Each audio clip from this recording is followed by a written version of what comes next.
Moving on, endgame. Seduction begins at hello. It really does.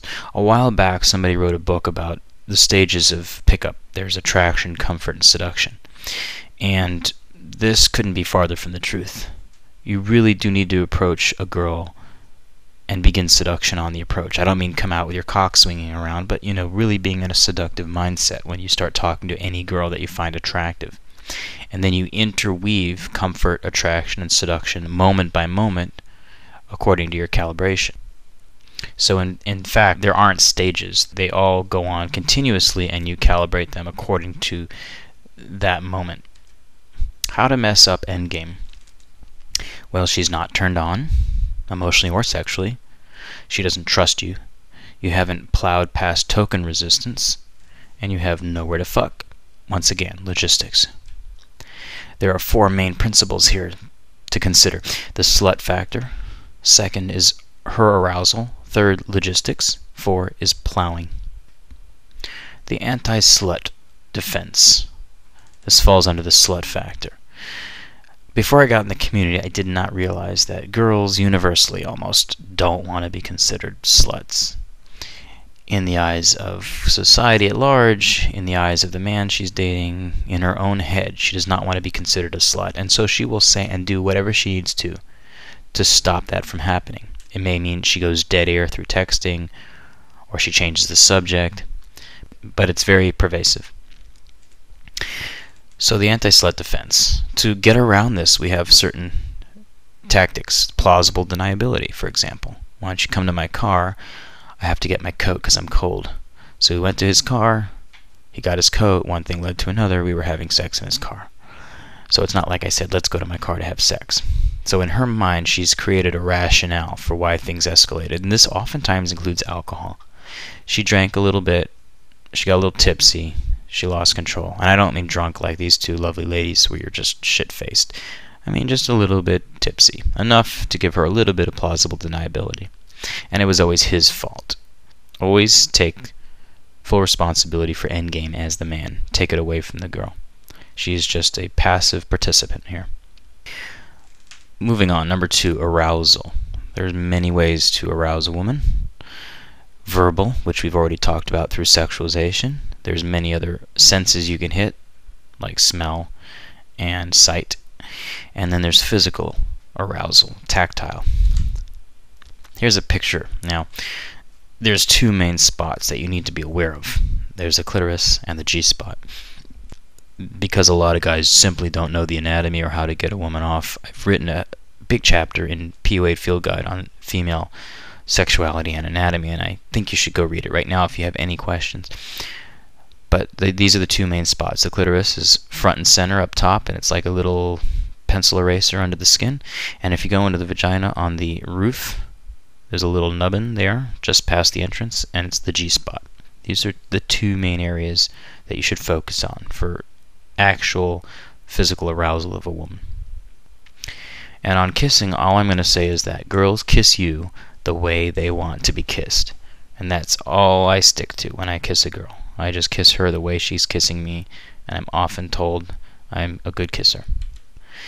Logistics we've talked about, so that leads us to plowing. And there's really 2 kinds of resistance you can get. You can get token resistance and actual resistance.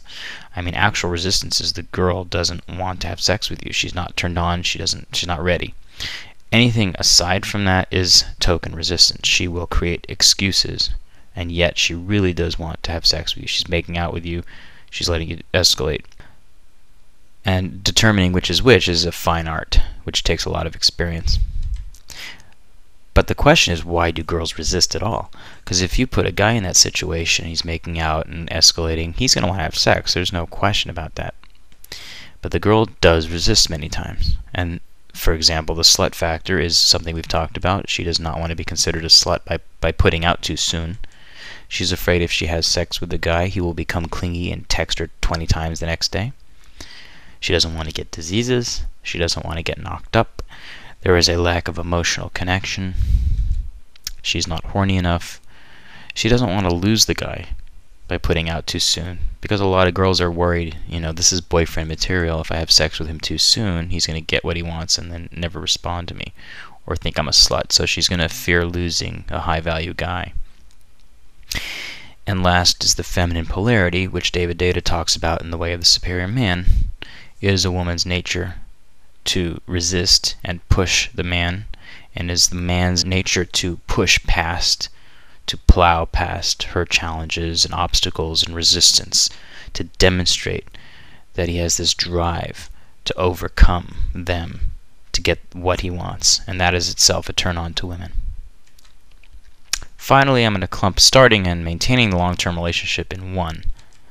But I have a few caveats. Number one, are you ready for a relationship? When I got in the community a few years ago, I realized that I was really messing up all my relationships because I wasn't ready for them. I didn't understand female psychology, I didn't understand myself very well, and I didn't understand how to maintain relationships. So I purposely turned away relationships for about 2 years so I could focus on myself and my day one interactions. And then after about a couple of years, I realized I had that handled and I was ready to start working with relationships again. So don't get into relationships because you're lonely or you just need someone to complete you and all that. Really work on yourself, and then when you finally feel you're ready, then you can get yourself into relationships. Caveat number 2, what kind do you want? You should be very clear in your head. Society and most women will tell you that there is only one kind of relationship, which is a monogamous long-term relationship or girlfriend, which ultimately concludes in marriage. But this is not the case. You can have multiple girlfriends, which is not just a fuck buddy. It's a person you hang out with and do things and you share feelings with, and there is transparency such that they know that you're not being exclusive with them. And those are multiple long-term relationships. You can have a fuck buddy. That's just a girl you have sex with who comes over for sex, and there's no feelings, there's no dating.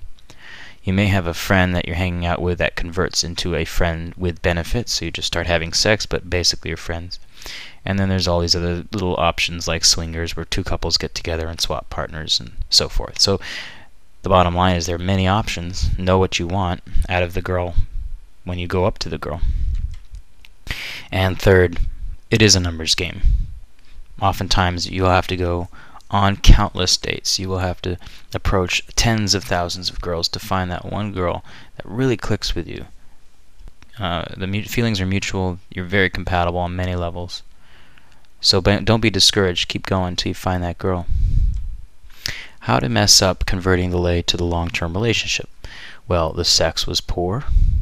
She got buyer's remorse, meaning she feels she put out too soon and regrets it. She doesn't want a boyfriend, so she had sex with you, but she doesn't want a long-term relationship, so once again your screening process was inadequate. Your follow-up text game was not good. Maybe you came across as a player, for example. Or you look like a troll naked. And how to mess up maintaining the relationship? Again, sex is poor. This seems to be a recurring factor.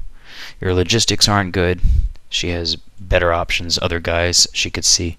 Or you seem needy, too needy of her time afterwards. How to keep the girl? Well, keeping her sexually satisfied is key. And there are tons of books on this subject. And one of them I would point you to is Sex God Method by Daniel Rose, which is pretty good. She needs to be emotionally satisfied. You need to have clarity. She needs to feel like you are clear, that your thoughts, your actions, your beliefs all line up. There's no incongruence. You need to be romantic at times. You can't be jealous if she's hanging out with her girlfriends or her guy friends. You need to just have faith that she will be faithful in the relationship. You and her get along with each other's friends and family. That's always good. You guys have similar interests and values, which can, of course, change over years, so it's not critical. She may be into punk this year and in country 5 years from now, so it's not as important as a lot of people think. Your relationship goals are similar, and you're open to talking about them periodically if needed. The logistics work out such that it's easy to see each other. You are emotionally open. You're not closed off. Women really appreciate guys who can open up emotionally and express themselves confidently, and yet don't fly off the handle like bitches. And you always keep things fun and spontaneous. You have random dates, you bring toys into the bedroom, and so forth. So I hope you've enjoyed this and learned something from it. If you have any further questions, come to manschool.cc. I teach a wide range of things, including life coaching, pickup, dating, text game, physical wellness, and improving your lifestyle so it enables you to be better with women. I appreciate you listening. Have a good day.